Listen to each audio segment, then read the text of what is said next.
Magandang umaga! Kumusta po? Narito po ulit ang update natin para sa lagay ng ating panahon. Ngayong umaga po ng June 18, 2026.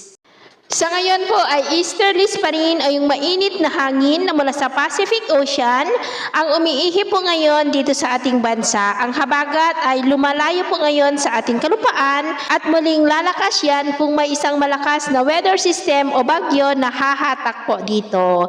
Sa ngayon ay mayroong aktibong LPA sa labas ng Philippine Area of Responsibility at nasa medium chance na po ang posibilidad niya na maging bagyo for the next 24 to 48 hours.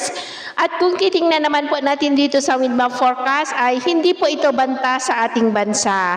At maliban sa LPA na minomonitor ngayon ay posible na may isa pa na sama ng panahon na mabubuo dyan sa silangan muli ng ating bansa sa huling linggo ng buwan na ito.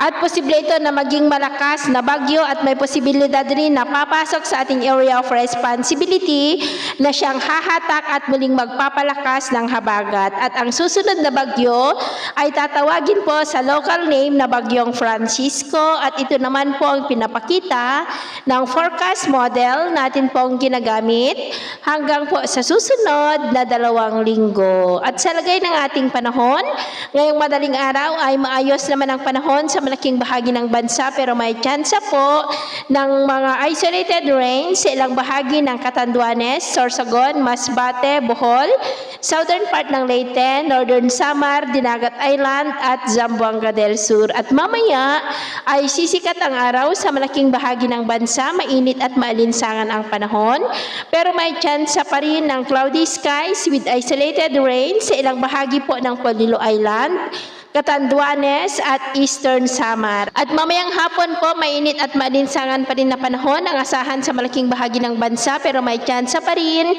ng maulap na kalangitan with isolated rain sa ilang bahagi ng Bicol, Cavite, La Union, Mindoro, Panay Island, Bacolod, Northern Samar, Tagbilaran, Tacloban, Holosulu, Basilan, Zamboanga, Northern Mindanao, Sorsogon at Davao. Kaya mag-ingat po tayo lalo na sa panganib po na dulot pa rin ng mainit na panahon. At sa atin naman pong mga baybayin, wala naman po tayong nakataas na namang gale warning signals.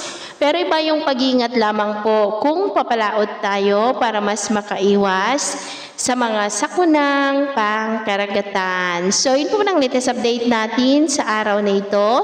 At ako po muli si James na nagsasabing sa kahit anong pagsubok po na darating sa ating buhay, wag na wag po tayong mawawalan ng pag-asa. Thank you and God bless!